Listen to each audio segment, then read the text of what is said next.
Você tem uma oração fervorosa ou talvez você conheça alguém que é uma pessoa de oração forte, como alguns dizem?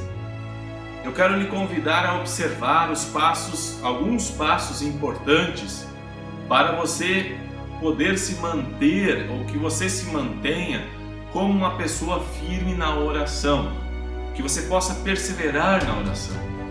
Primeiramente, não sei se você concorda comigo, mas nós vivemos tempos de pessoas acomodadas na fé, de pessoas crentes que muitas vezes dão um mau testemunho na igreja e fora dela.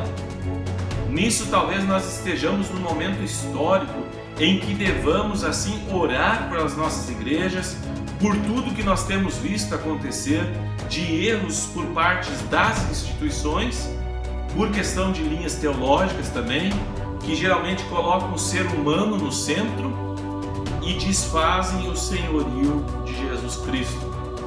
Muitos lugares estão mais interessados em fazer um show, um espetáculo e no fim exigir dos seus frequentadores altas ofertas para que essas pessoas possam mostrar a sua fé.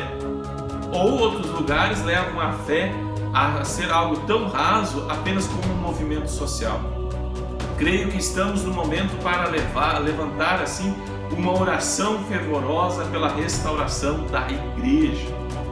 E eu quero utilizar o exemplo assim do profeta Isaías, que no capítulo 62 fala algo que nos inquieta e assim quer exercitar a nossa voz profética. Vejamos o contexto. O profeta Isaías, de forma muito eloquente, ele registra a sua oração pela restauração de Jerusalém. E ele diz assim: sobre os teus muros, ó Jerusalém, pus guardas que todo o dia e toda a noite jamais se calarão. Vós o que fareis, lembrando o Senhor? Não descansareis, nem deis a ele descanso, até que ele restabeleça Jerusalém e ponha por objeto de louvor na terra. Essa é também uma oração pela restauração da igreja. Aí talvez você diga, como assim? Em primeiro lugar, ela é uma oração vigilante. Aquelas pessoas que oram são como guardas sobre os muros, de olhos atentos, olhando e percebendo os perigos que ameaçam a igreja e prontos assim a conclamar o povo de Deus para a batalha. Orar é entrar numa peleja. Lutamos pela igreja e nessa luta não podemos dormir nem ficar desatentos. Precisamos de permanente vigilância. E assim, a vida cristã não é uma ilha paradisíaca, mas é um campo de guerra. E em segundo lugar, é uma oração perseverante, que segue firme. Somos como os guardas que todo dia e toda noite jamais se calam.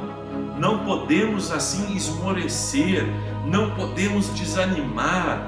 Os intercessores, eles devem fazer soar a sua voz assim perseverantemente. Só aquelas pessoas que perseveram na oração, elas veem os grandes livramentos de Deus. Só aquelas pessoas que se mantêm com a chama acesa da intercessão, da oração, elas contemplam a plena restauração da igreja. E num terceiro lugar, é uma oração fundamentada nas promessas de Deus e não das pessoas. A pessoa que intercede é alguém que lembra a Deus o que Ele prometeu.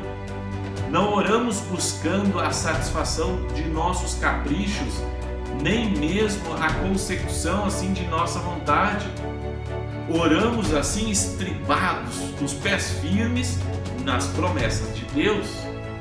Ele vela pela sua palavra em cumprir ela. Nenhuma de suas promessas cai por terra. Devemos orar a palavra e nos agarrar nas promessas. Orar as promessas de Deus e ter a convicção de que nossa oração ela está alinhada com a vontade de Deus.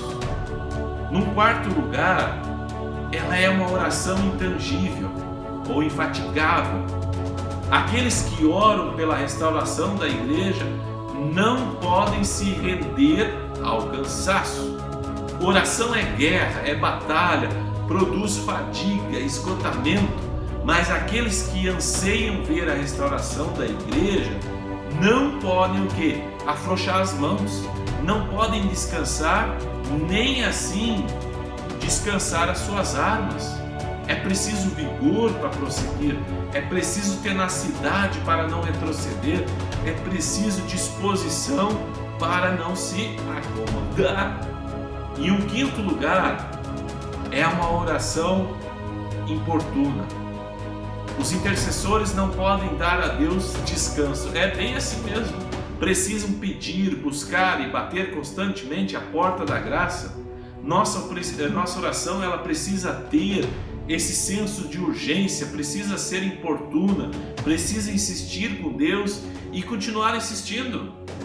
Muito embora a mão de Deus ela não está encolhida, nem os seus ouvidos estão fechados para o nosso clamor. Nós precisamos lembrar a Deus as suas promessas e não dar descanso a Deus com os nossos rogos. Essa é a oração que agrada a Deus e é a oração que abençoa a igreja. Em sexto lugar, ela é uma oração objetiva. Esta oração tem um propósito definido e não cessa até que a resposta chegue, ou sim ou não. A expressão até que deve nos ensinar a não desistir da oração, porque a resposta ainda não chegou. Se Deus parece demorar, não é porque Ele desistiu de nós, mas é porque Ele age no seu tempo, para o louvor da sua glória, para nos dar coisas maiores do que talvez nós planejamos. Os seus caminhos são mais altos do que os nossos, e os seus pensamentos, os pensamentos de Deus, são mais elevados que os nossos pensamentos. Em sétimo lugar, ainda preciso lembrar que a oração é por restauração. A oração erguida aos céus não é por coisas materiais, mas por restauração espiritual.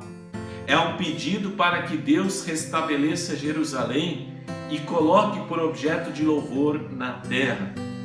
Precisamos assim aprender com isso e de igual forma orar pela restauração da igreja. Não é raro, ela tem perdido o vigor do seu testemunho e sido motivo de zombaria em meio ao mundo. Nosso clamor deve ser pela restauração da igreja, a fim de que ela seja um luzeiro a brilhar e um instrumento poderoso nas mãos do Senhor para trazer glória para o nome de Deus no céu e na terra, salvação para os pecadores na terra. Nossa missão é orar sem esmorecer. Que Deus assim possa te fortalecer, que você crie ou mantenha o hábito de diariamente orar e clamar pelo favor divino. Tenha isso em mente.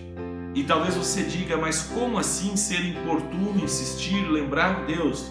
Jesus fala sobre isso naquele episódio em que ele fala do amigo que vai à noite bater na porta e interceder, pedir algo para o seu vizinho. E ele vai bater na porta até que esse atenda a porta. Jesus faz um paralelo para nós e dizendo assim, seja importuno, bata a porta. Lembrem, Jesus é a porta e quem permitir ou quem for até Jesus, Ele vai atender. Meu irmão, minha irmã, você que acompanha a gente no canal, que Deus possa te dar forças assim de criar esse hábito de fato na sua vida de orar, de falar diariamente com Deus, falar das tuas coisas, seja das mínimas coisas, fala para Deus e deixa Ele ser Deus na tua vida. No tempo de Deus, Ele vai responder. E assim como Jesus lembra lá naquele texto, qual pai que o filho pedindo pão lhe dará uma pedra? Deus não lhe dará aquilo que não será bom para você. Deus permitirá e Deus te dará aquilo que realmente for bom para você. Siga firme, fervoroso, fervorosa na oração.